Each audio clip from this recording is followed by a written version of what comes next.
오늘 누가복음 19장 말씀 문화 비유죠.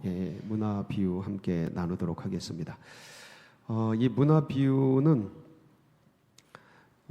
달란트 비유랑 약간 좀 혼란스러운 그러한 비슷하니까 내용이 비슷해서 비슷한 내용으로 이제 알고 있는 경우들이 많습니다.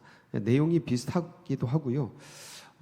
그런데 이제 약간 좀 관점이 좀 다르죠. 그 다른 관점이 뭔가를 우리가 좀 살펴보고, 그래서 이 문화 비유에서 얘기하려고 하는 핵심 메시지가 어떤 건지를 같이 좀 묵상하면서 은혜를 나누려고 합니다. 달란트 비유 기억나십니까? 네, 마태복음 25장에 보면 달란트 비유가 있죠. 그 25장 1절 그리고 25장 15절, 14절, 15절 여기 보면 달란트 비유를 하게 되는 배경은 천국에 대한 얘기를 하려고 주님께서 마태복음 25장에서 열처녀 비유하고 그 다음에 그 달란트 비유하고 그 다음에 양과 염소 비유를 하고 이렇게 세 가지 비유를 하게 되죠. 그래서 25장 마태복음 25장 1절에 보면 그 내용이 이렇게 나와 있어요. 한번 보실까요? 그때 천국은 마치 신랑을 맞으러 나간 열 처녀와 같다 하리니. 천국에 대한 비유죠. 천국에 대한 비유입니다. 물론 이제 예수님께서 오늘 이 누가복음도 이제 천국에 대한 비유인데 천국에 대한 비유라고 이제 말씀하시지는 않습니다.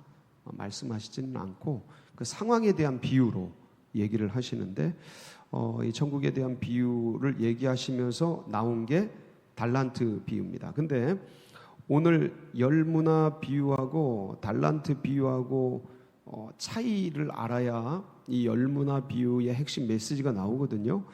그러니까 달란트 비유는 이 달란트를 나눠줄 때 어떻게 나눠주냐면 종들을 불러서 뭐대로 나눠줘요? 기억을 더듬어 보시면 재능대로 나눠줍니다. 그렇죠? 재능대로 나눠져요. 그래서 주님께서 이제 그 소유를 맡기고 14절 15절 마태복음 25장 14절 15절 한번 보시겠습니다.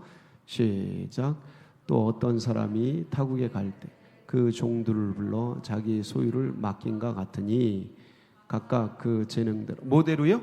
재능대로 주시죠. 그래서 한 사람에게는 금 5달란트를 한 사람에게는 2달란트를 한 사람에게는 1달란트를 주고 떠났더니 자 여기 14절 15절을 보면 이 달란트를 나누어 주는 목적에 대해서 말씀하지 않으셔요.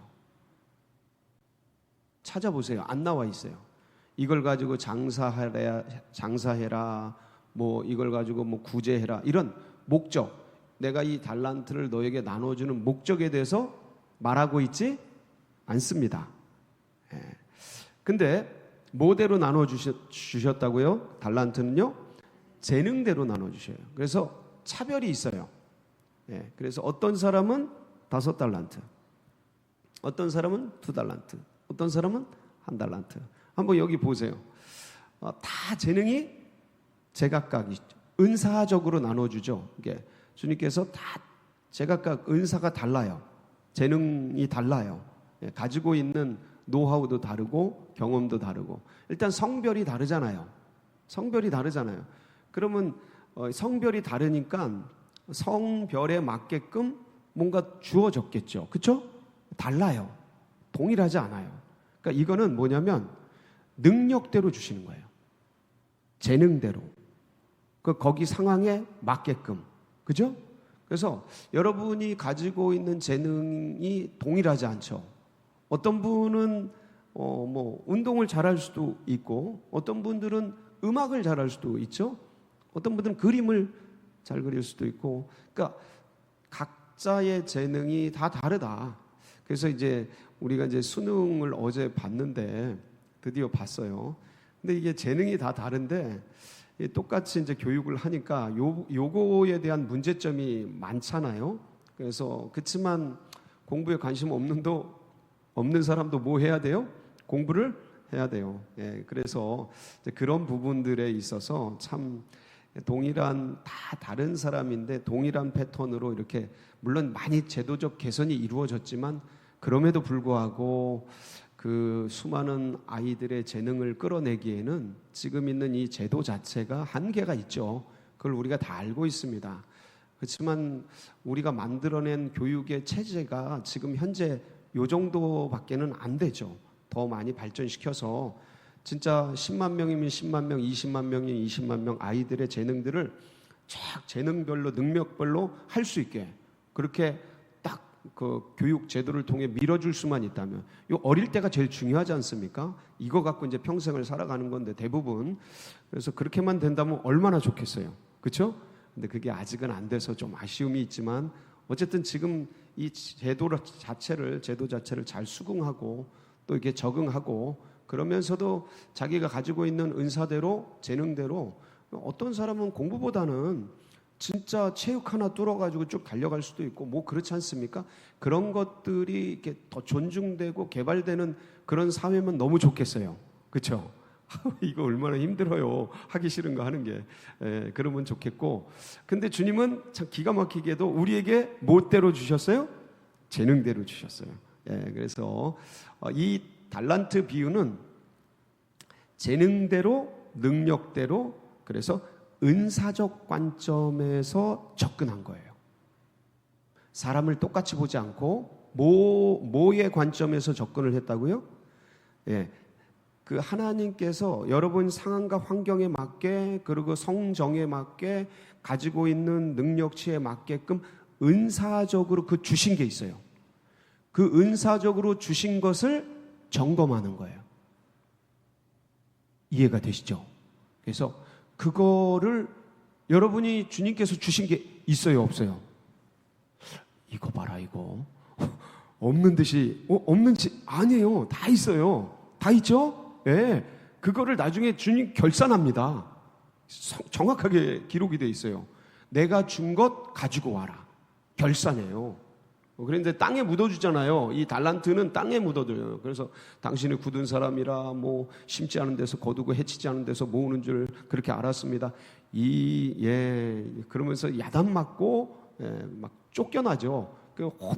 혼납니다. 여러분 주님이 주신 은사를 마음껏 활용해서 하나님 나라와 여러 가지 사람들을 부욕해 하는 여러분 모두가 되시길 축복합니다. 자, 그런데 오늘 이제 문화 비유를 보세요. 그거랑은 좀 양상이 다르죠. 자, 한번 보실까요? 11절 같이 읽습니다. 이 비유를 왜 하시나? 시작. 그들이 이 말씀을 듣고 있을 때 비유를 더하여 말씀하시니 이는 자기가 예루살렘에 가까이 오셨고 그들은 하나님의 나라가 당장에 나타날 줄로 생각함이더라. 자, 주님이 이 비유를 하시는 목적이 있죠. 목적이 있어요. 그들이 이 말씀을 듣고 있을 때, 자, 잠깐 말씀을 띄워보세요. 그들이 이 말씀을 듣고 있을 때, 이 말씀이 뭐예요? 저게 삭개오의 집에서 있는 상황이에요. 지금 삭개오의 집에서 있는데 삭개오가 회개하잖아요.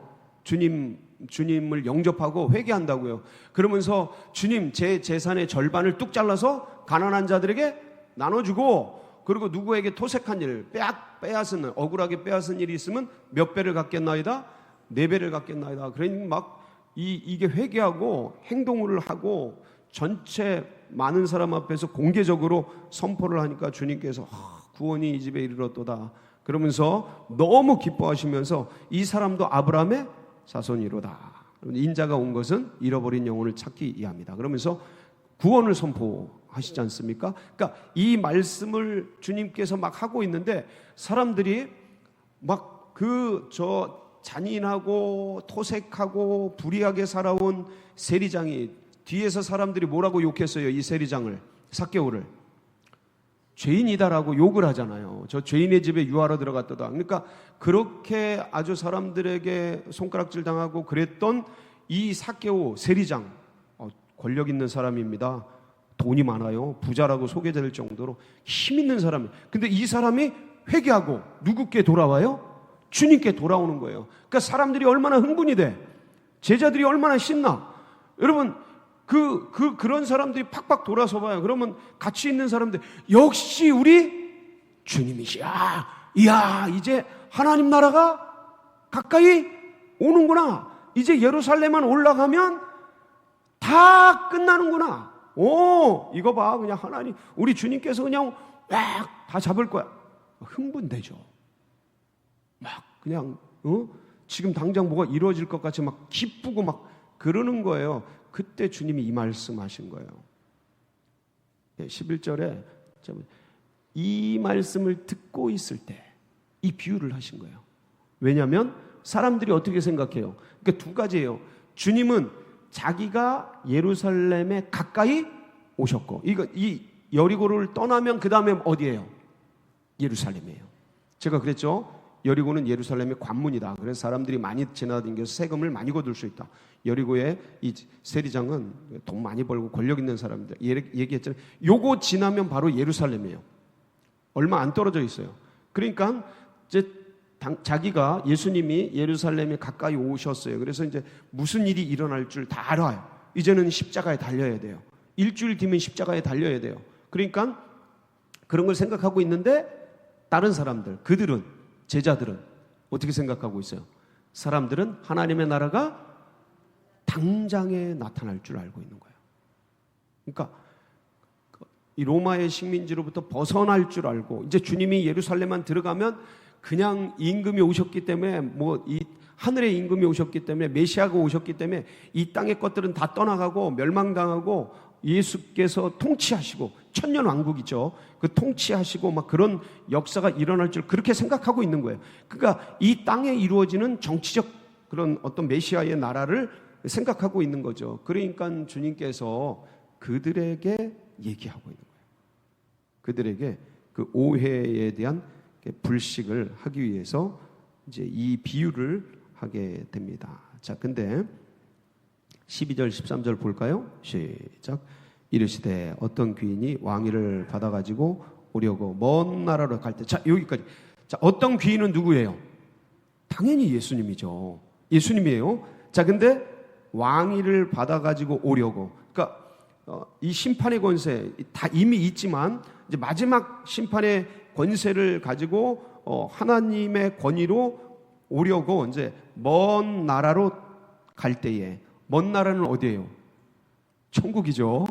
주님이 이제 십자가에 달려서 어떻게 하려고 그러는 거예요? 돌아가시려고 그러는 거예요. 하늘로. 예, 하늘로 갔다가 이제 그 먼 나라로 갔다가 심판의 권세, 마지막 심판의 권세를 가지고 오시는 게 뭐예요?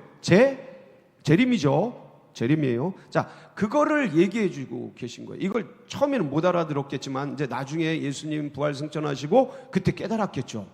이 비유를. 근데 우리도 이제 이 비유를, 이제 우리는 그 과정 속에 있으니까 이제 당장 주님이 얼마 있으면 오실 거예요. 이 상황에서 이 말씀을 받는 거예요. 그때 이제 13절, 그 종 몇을 불러요?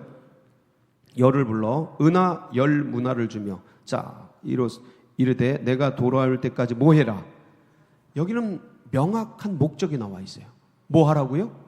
자, 그러면 10명을 불러서 10문화를씩을 줬어요. 뒤에 보면 알지만 한 사람씩 체크를 해요. 한 문화를 준 거를 체크를 해. 근데 한 사람이 한 문화를 가지고 10문화를 남기고, 한 사람이 한 문화를 가지고 5문화를 남기고, 한 사람은 그걸 수건에 싸둬요. 그렇죠? 그럼 다 10명의 그 종들이 몇 문화씩 받은 거예요? 한 문화씩 받은 거죠. 그럼 10명의 종들은 누구예요? 우리들이죠. 우리들. 그 동일하게 받은 거예요. 이거는 은사대로 받은 게 아니에요.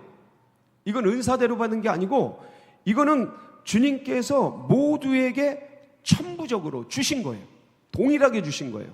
그러니까 이게 뭘까? 구원이죠. 구원의 은혜죠. 구원의 은혜는 다른 말로 뭐예요? 나에게 뭐가 온 거예요? 복음이 온 거죠. 복음 혹시 못 받은 분? 손 들어주세요. 복음 못 받으신 분. 예수 믿음이죠. 믿음. 혹시 믿음 못 받으신 분? 그러니까 이게 하나님 나라죠. 하나님 나라. 그러니까 주님이 우리에게 주신 하나님 나라, 복음, 그러니까 이 영혼 구원에 대한 말씀, 이 모든 것들은 지금 우리 모두에게 동일하게 다 아멘? 이거 못 받으셨으면 받으셔야 됩니다. 이거 예수 그리스도를 영접만 하면 주시는 거예요. 그래서 영생의 생명, 영원한 생명, 이 영생이잖아요. 이 천국에 대한 소망. 그러니까 이런 모든 것들은 주님께서 우리에게 동일하게 주셨어요. 이거는 은사대로 주신 게 아니에요.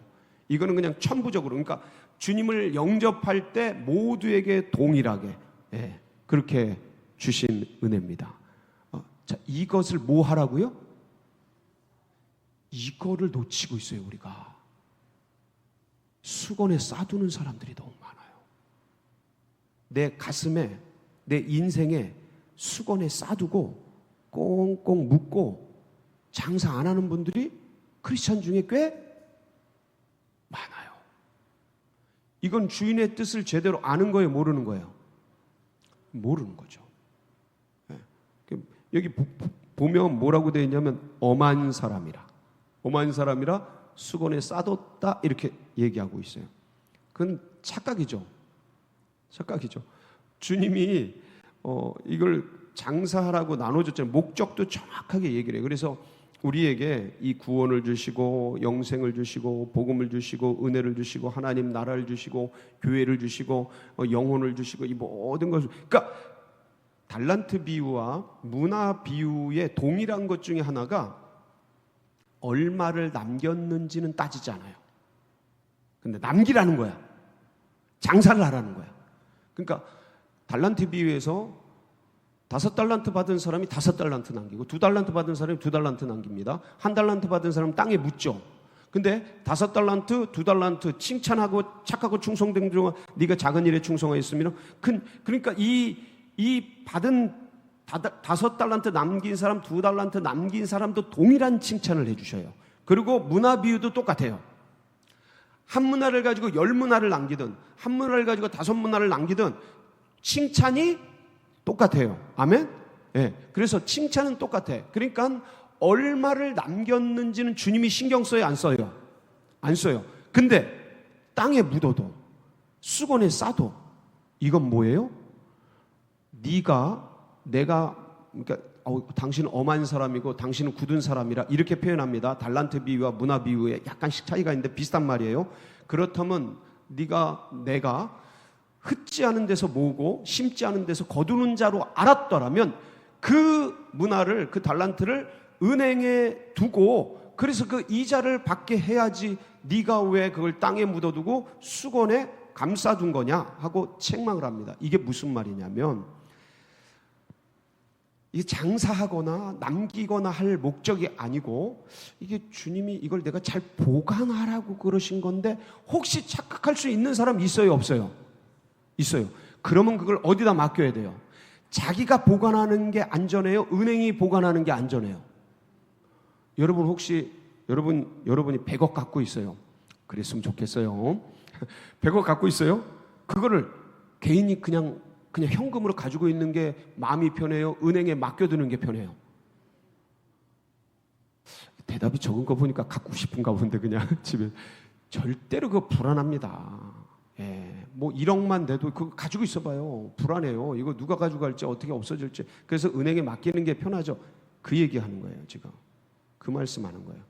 그러니까 이거는 착각한 게 아니야. 의도한 거지. 어떻게 의도했어요? 뭘 의도했어요? 주님이 주신 사명을 도외시하다가 먹고 놀다가 자기의 향락과 일락과 쾌락에 빠져 살다가 종이 분명히 주인이 말씀하셨는데 그것과 상관없이 먹고 놀다가 그냥 땅에 묻어두고 그냥 수건에 싸둔 거죠. 이건 응급처치를 한 거지. 뭐 때문에요? 시간이 없어서 논이라고. 딱 걸린 거죠. 그걸 변명하는 거죠. 주님을 잘못 알고 있었죠. 주인이 지금 장사라고 나눠줬고 지금 이걸 가지고 남기라고 나눠줬는데 뭐 엄한 사람이라 어쩌고 저쩌고 냉정한 사람이라 어쩌고 저쩌고 지금 변명하는 거죠. 주님이 정확하게 알잖아요. 변명이 통해요, 안 통해요? 주님 앞에서. 그냥 회개하는 게 나아요. 죄송합니다. 엎드리는 게 나아. 그러면 용서라도 받지. 그냥 변명하느라고 더 두둥겨 맞죠. 그래서 이거는 우리가 진짜 조심해야 된다. 주님, 제가요, 성격이 좀 이게 내성적인 사람이라 주님, 제가 그런 거 잘 못해요. 주님 아시잖아요. 저 그냥 가만히 예배만 드릴게요. 이거 통해요, 안 통해요? 우리끼린 통해. 우리끼린. 몰랐어요. 제가 지금 몇 날을 얘기하는데 몰라. 내가 지금 몇 날을 얘기하는데 몰라. 주님께서 수많은 것을 통해서 얼마나 얘기하는데 몰라. 이게 통할까요, 안 통할까요? 우리끼리는 통해. 주님 앞에서는요. 그래서 이거는 동일한 것들을 나눠주셨으니 주님께서 내게 주신 이 생명, 이 복음, 이 은혜, 그냥 땅에 묻거나 수건에 감싸두지 말고 이것을 펼쳐서 나눠주고, 그러니까 누리고 나누고 펼쳐서 주님의 복음을 모르는 영혼들에게 선교지에 어찌하든지 때를 얻든지 못 얻든지 나누고 전하는, 그리고 누리는 귀한 우리 성도님들 되시기를 주님의 이름으로 축원합니다. 같이 기도하시겠습니다. 약간 다르죠? 문화비유가 달란트랑은 느낌이 이건 동일하게 받은 거예요. 그래서 변명의 여지가 없다. 그래서 그냥 주님 앞에서 성실하게. 우리 학생들이 어제 이제 시험을 봤습니다. 잠을 제대로 잤을까? 통쾌하고 시원하기도 하겠고 좀 여러 가지 겹칠 텐데 이번 달까지는 우리가 계속해서 우리 학생들 이제 결과가 나오고 그랬을 때 이걸 가지고 또 좋은 결과대로 좋은 열매가 맺어지도록 위해서 우리 수능생들, 학생들 위해서, 다음 세대들 위해서 계속 기도해 주시고, 그리고 기간총회가 계속되고 있고요. 당회가 마지막 주까지 이어지고 사무총회가 12월 둘째 주에 행해지게 됩니다. 성총회, 성당회, 또 성기관총회가 될 수 있도록 여러분을 위해서 기도해 주시고, 그리고 둔촌동 시대가 활짝 열리도록 이제 때가 얼마 안 남았죠. 주님께서 열어주셔야 됩니다. 열어주셔야 할 수 있어요. 주님께서 우리 영혼들의 마음을 움직이고 행정당국을 움직여서 열어주시도록. 그리고 환우들, 겨울철이 되면 또 고난받는 분들, 환우들이 더 많은 고생이 있거든요. 그래서 여러분 각자의 기도 제목 붙들고 주님 제게 주신 문화 남기게 하여 주시옵소서. 우리 주여 부르짖고 기도하며 나갑니다. 부르짖습니다. 주여 주여 주여